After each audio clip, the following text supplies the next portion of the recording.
Hello students, तो ये आपके क्लास थर्ड की समाज की बुक है। तो आज हम इसका 11 चैप्टर रीड करेंगे जिसका नाम है आपका दिल्ली। यानी इस चैप्टर में हम आप जो है आपकी जो आपका दिल्ली शहर है उसके बारे में पढ़ेंगे। चलिए हम देखते हैं। राष्ट्रीय राजधानी क्षेत्र दिल्ली भारत का राजधानी शहर है।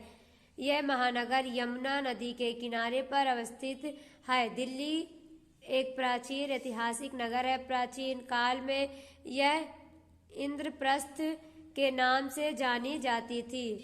देखिए यहाँ पे आपको कहा जा रहा है कि जो राष्ट्रीय राजधानी क्षेत्र दिल्ली जो है वो भारत का राजधानी शहर है और ये महानगर जो है यमुना नदी के किनारे पर अवस्थित बसा हुआ है। दिल्ली जो है एक प्राचीन ऐतिहासिक नगर है और प्राचीन काल में यानी पहले के ज़माने में प्राचीन काल में इसे इंद्रप्रस्थ के नाम से जाना जाता था। यानी दिल्ली जो थी वह इंद्रप्रस्थ के नाम से जानी जाती थी और इसे पांडवों ने बसाया था। यानी इसे किसने बसाया था? पांडवों ने। हजारों वर्ष बाद मुगल शासक शाहजहां ने इसका पुनः निर्माण कराया था, इसलिए इसे शाहजहानाबाद भी कहते हैं। शाहजहानाबाद भी कहते हैं। यानी कहा जा रहा है इसे जो है पहले पांडवों ने बसाया था, फिर हजारों वर्ष बाद मुगल शासक जो होते हैं शाहजहां इसका पुनः निर्माण करते हैं, इसे पुनः बनाते हैं, इसलिए इसे जो होता है इसे शाहजहानाबाद भी इसे कहा जाता है। राष्ट्रीय राजधानी क्षेत्र दिल्ली के पूरब में उत्तर प्रदेश तथा उत्तर पश्चिम और दक्षिण में हरियाणा स्थित है। यानी कहा जा रहा है कि जो राष्ट्रीय राजधानी क्षेत्र दिल्ली के पूरब में उत्तर प्रदेश तथा उत्तर पश्चिम और दक्षिण में हरियाणा जो है वो स्थित है। दिल्ली के दो भाग है, पुरानी दिल्ली तथा नई दिल्ली। यानी दिल्ली जो है वो दो भागों में बटा हुआ। पहला भाग आपका पुरानी दिल्ली और दूसरा जो है आपका नई दिल्ली है। अंग्रेजों द्वारा नई दिल्ली को भारत की राजधानी बनाने की योजना एडवर्ड लुटियस ने बनाई थी। यानी कहा जा रहा है कि जो अंग्रेजों द्वारा नई दिल्ली को भारत की राजधानी बनाने की जो योजना थी वो किसने बनाई थी? एडवर्ड लुटियस ने बनाई थी। नई दिल्ली भारत की राजधानी है। यहाँ भारत सरकार के मुख्य कार्यालय स्थित है। भारत के राष्ट्रपति, प्रधानमंत्री, दूसरे मंत्रीगण तथा केंद्र सरकार के वरिष्ठ अधिकारी नई दिल्ली में ही निवास करते हैं। यानी कहा जा रहा है जो नई दिल्ली है वो भारत की राजधानी है और यहाँ जो भारत सरकार के मुख्य कार्यालय यहाँ पे बनाए गए हैं, स्थित होता है, यानी बना हुआ या बनाए गए हैं। और जो भारत के राष्ट्रपति होते हैं, प्रधानमंत्री होते हैं, दूसरे मंत्रीगण होते हैं और केंद्र सरकार के वरिष्ठ अधिकारी जो होते हैं वो नई दिल्ली में ही निवास करते हैं, वहीं पर रहते हैं। निवास करना मतलब होता है रहना, वहीं पर रहते हैं। विश्व के लगभग सभी देशों में दूतावास भी नई दिल्ली में ही स्थित है। यानी यहाँ पे देखिए आपका कहा जाए नहीं विश्व क्या संसार के जो लगभग सभी देशों के दूतावास निवास स्थान जो है वो नई दिल्ली में ही स्थित है, यानी बने हुए हैं। राष्ट्रीय राजधानी क्षेत्र दिल्ली के मुख्य कार्यालय पुरानी दिल्ली में स्थित है। कहा जा रहा है कि जो राष्ट्रीय राजधानी क्षेत्र है वो दिल्ली के मुख्य कार्यालय यानी पुरानी दिल्ली में स्थित है, बनी हुई है। भारत के राष्ट्रपति का निवास राष्ट्रपति भवन कहलाता है। यह कई हरे भरे सुंदर बगीचों से घिरा है। कहा जा रहा है कि जो भारत के राष्ट्रपति का निवास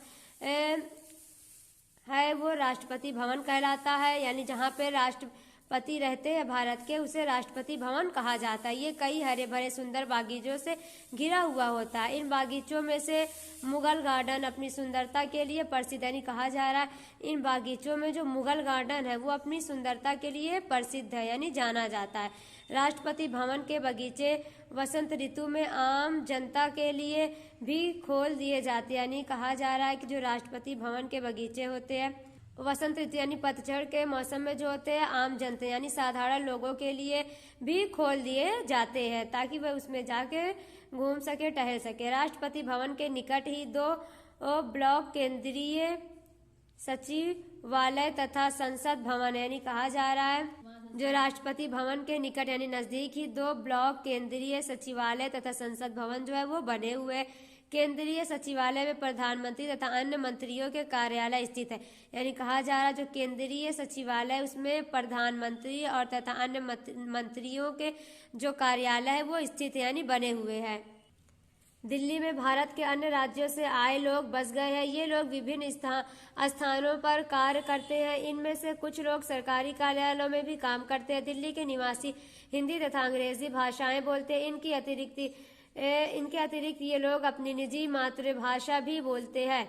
यानी कहा जा रहा है दिल्ली में है वो भारत के अन्य राज्यों से आए हुए लोग जो वहाँ पे बसे हुए रहते हैं, और वो जो लोग हैं वो विभिन्न स्थानों से यानी कई जगहों से विभिन्न जगहों से आए विभिन्न जगहों पर जो वो काम करते हैं कार्य करते हैं।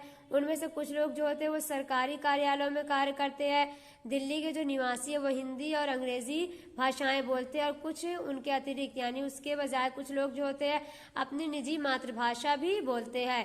दिल्ली में अन्य राज्यों में आए विभिन्न धर्मों के लोग रहते हैं, अतः यहाँ भारत के लगभग सभी त्योहार मनाए जाते हैं। स्वतंत्रता दिवस, गणतंत्र दिवस, गांधी जयंती, दीपावली, होली, लोहड़ी, ईद, गुरु पर्व, क्रिसमस, पोंगल, ओणम, महावीर जयंती आदि प्रमुख त्योहार है।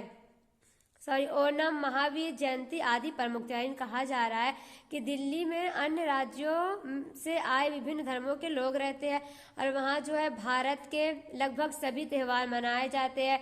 स्वतंत्रता दिवस, गणतंत्र दिवस, गांधी जयंती, दीपावली यानी सारे त्योहार, ईद, ये सारे त्योहार जो है वहाँ पर आदि जो है मनाए जाते हैं।